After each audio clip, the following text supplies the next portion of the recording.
What is up, guys? Welcome to another day in the vlog. I'm super excited for today's video, guys. For today's video, we're going to be installing the invisible fence. Now, this fence I looked up online, and this was the #1 on the top 10 list on some random page, and I trusted it, so I spent like $600 over it. Over $600 on this thing for these two dogs. I have Kodak right here, and I have Raven over there. So we're gonna see if it can contain a German Shepherd and a Husky. So I'm gonna go outside and let's see if we can't start setting it up. Here's the property behind me.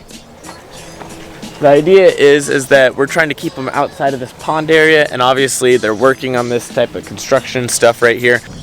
Okay guys, I have it all pretty much done. Basically what I have it doing is I didn't want it to ever lose electricity. Let's say that my trailer uses too much electricity at one point in time, trips the breaker, and then the electric fence is down. We do not want that causing casualties. So basically I ran a separate electrical cord, and if you guys watched that one where I replaced the electrical problem about 10 videos back, 12 videos back or whatever, I took that old cord which was tripping because of the GFCI, ran it back down. So now I have two wires coming down here, ran it all the way in here, and then I have right in here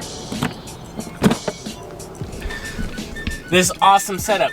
So right here we have the controller. I have it set on setting 32.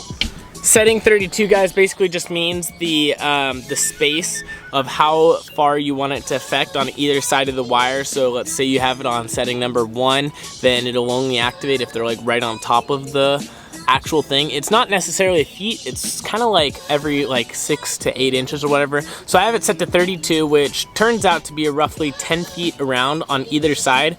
The reason why I chose this is because originally I chose to have like 3 feet on either side before it corrected them, and the dogs would just run when they got beeped, beep, beep, beep, beep, beep, and it'd start correcting them. They would just run straight, which was causing them to learn that they can just run right through the fence, and I did not want that. So the first time I saw that, completely redid it, put it as big as it could be. That way with a bigger field, they won't run forward, they'll run backwards, and it'll be like a physical barrier for them. So that works really good. It came with a whole bunch of other accessories. So I have it running with this wire.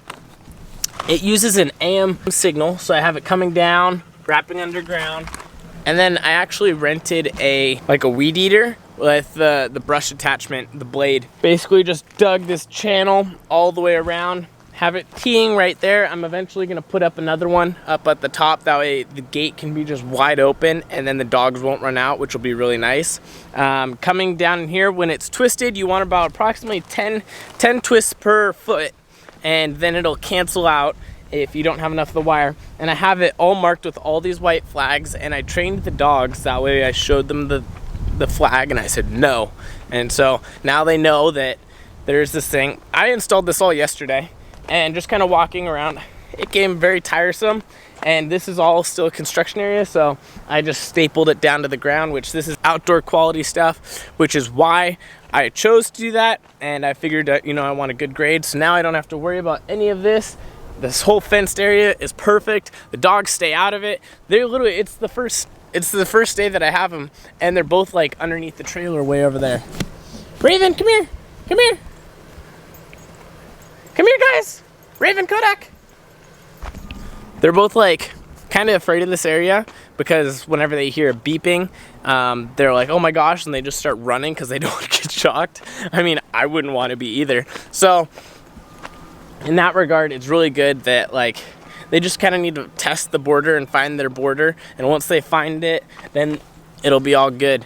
But until then, it's pretty awesome. So I think that the only downside is that these batteries that I ended up getting for the collars, I chose the battery option because the rechargeable battery ones, yeah, sure, they can work, but all my other rechargeable stuff that I've ever gotten, it always seems to give me problems, and then it doesn't end up shocking them, which I'm like, that's not good, because then you have basically a useless fence. And I mean, like, I spent like $700 on this fence. I want it to work. It all looks good. And then I also have another boundary wire going all along that fence line, just to make it one big loop. That way nothing can ever happen. They'll never go in. Yeah, so far really good on this. Haven't really had any problems with it whatsoever.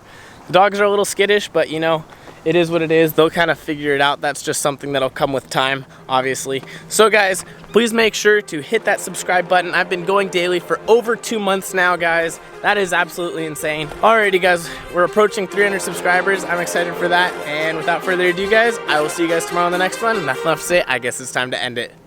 Too many thoughts on my mind, I can't sleep at night, so I just keep writing.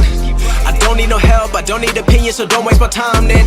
I just been living online, my city don't show me no love and that's fine. Fuck local radio stations, I got more plays than all of these rappers combined. I'm going again, I've been going in, I'm fed up with so many things. I gotta just let it all out, I'm talking about the shit they've been talking about, telling me I should do this.